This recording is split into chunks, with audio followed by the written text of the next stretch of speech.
All right, our other big story tonight, as we told you off the top, the keffiyeh-wearing radical anti-Semitic mobs are back out in full force this week, stirring up chaos all over New York last night. Penn Station, Grand Central Station, both hit as radicals spewed their hate for Jews and terrorized anyone who was standing in their way, working to cripple Manhattan's two largest transit hubs in the process. That was the goal. At Penn Station, we can show you video here. Pull it up full screen of several Muslim men stopping in the middle for a prayer, right in between their calls for destroying Israel. So here you have genocide and Islam tethered together and videotaped at a New York City transit hub, as, of course, their version of Islam contends that God wants to eradicate the world of Jews. Isn't that a beautiful display inside our country? These are the people running all over our major cities with carte blanche, and we, as a collectively guilt-ridden society, are letting it happen. Right now, the biggest problem the West has is our massive amounts of guilt and political correctness blinding us to a very harsh reality inside this country, that we have a faction of people who hate not just Israel, but hate the entire U.S. and the entire West. And these radical Islamists have found allies. Ironically, in the godless Marxists who share their hatred for everything that the West is. They may not be ideologically aligned, but they share a common enemy, and that enemy is us. And these are the factions that we're seeing making all of this noise and spewing all this hate all over our country, almost on a nightly basis at this point. Today, radical extremist Linda Sarsour led a rally of this same faction in Washington.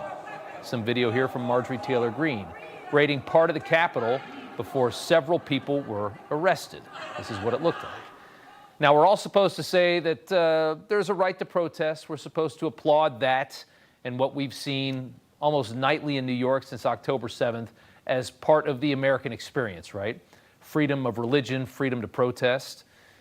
But the question is, what happens when that religion that has its freedoms here is the antithesis of everything that we are? What happens when ideological zealots begin abusing our freedoms as they work to undermine the foundation of our country, which is exactly what's happening right now? Here's an example of what the people who are storming our streets, who stormed our Capitol building today, generally seem to subscribe to. This is the words of an imam in the state of Maryland. Eventually, we are the one who will be in control of things, or we have the final say. Simply, we are greater number, and after just the way we have children, just few years from now, we're going to be all over. Europe, for example, they are in minus, as far as the number of people who are living and the number of children that it is by the minus, right? So eventually, if things needs to be done, it has to be done by the Muslimin, for the Muslimin. So that's a look at what these people really want. They want a Sharia law takeover in the United States, the oppressed to take over their oppressors. You can hear the college campuses erupt in glee when they see this storyline, ignoring the fact that what Sharia all throughout the West would really mean, what their goal really is, would be things like women are slaves to men, homosexuals would be murdered en masse, a Muslim theocracy in the United States. That's what we're allowing to build up as we condone what we've been watching on our streets and throughout the West for the last couple months, and really a lot longer than that. Exactly what we're seeing in Afghanistan right now is a great example of it. We've seen it in other countries as well, including Iran, where my mother's family fled 50 years ago. But you won't find one white liberal with the stones to criticize Sharia law, and that's our fatal flaw. Or one white liberal to admit how terrifying all of this is, Sharia-loving Islamists, how terrifying they truly are. Nobody will call it out. They're more concerned with political correctness, and that is our Achilles heel. Take a listen to this female Muslim scholar arguing that Hamas rapists on October 7th not only didn't commit war crimes, but they didn't even violate Islam. The female prisoners of wars are those whom you own. In order to humiliate them, They become the property of the army commander or of a Muslim, and he can have sex with them just as he has sex with his wives. Islam says that a woman is either a wife or a slave girl. Legitimately owned slaves can come from among prisoners of war. Isn't that convenient that whatever perversion they have, their religion just kind of adapts to it perfectly? Yeah, that's Sharia law. That is the ideology that has captivated a majority of the young people in this country. That's the ideology the left refuses to condemn, that nobody will even criticize at this point. A poll out this week shows 51% of 18 to 24-year-olds inside this country think Israel should be dismantled and the land should be given to Hamas. 51% of our kids think that. And it only took a couple months to indoctrinate them, because that's how easy it is to indoctrinate kids, which is why the left always goes after kids. They've become that indoctrinated by the victim-oppressor ideology that fast. Their brains are like sponges. They pick it up. It's a part of them so quickly. So burdened by their oppressor guilt that's been implemented throughout their schooling, you wonder when the mass suicides will begin.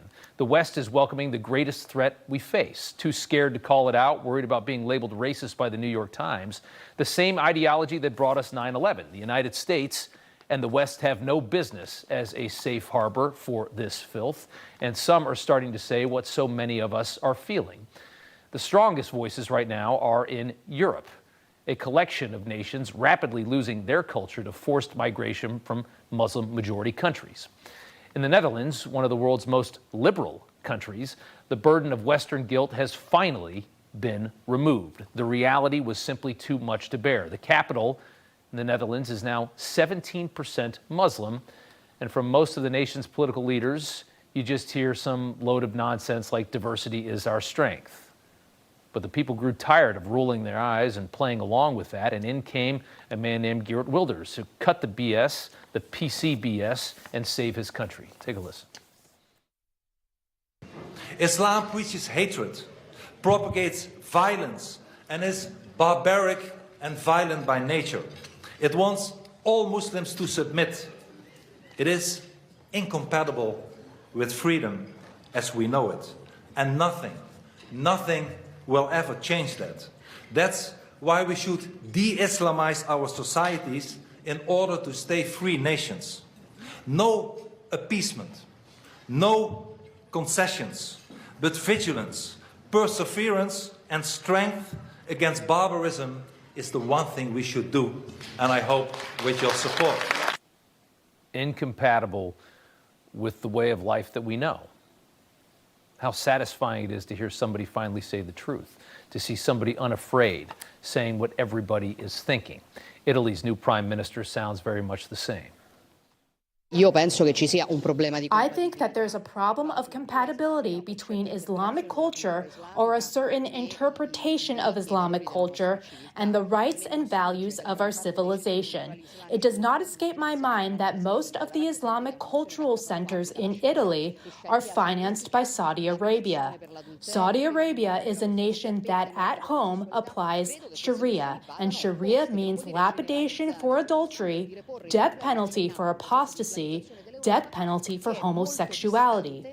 I believe these issues should be raised, which does not mean generalizing on Islam. It means raising the problem that there's a process of Islamization in Europe that is very different from the values of our civilization.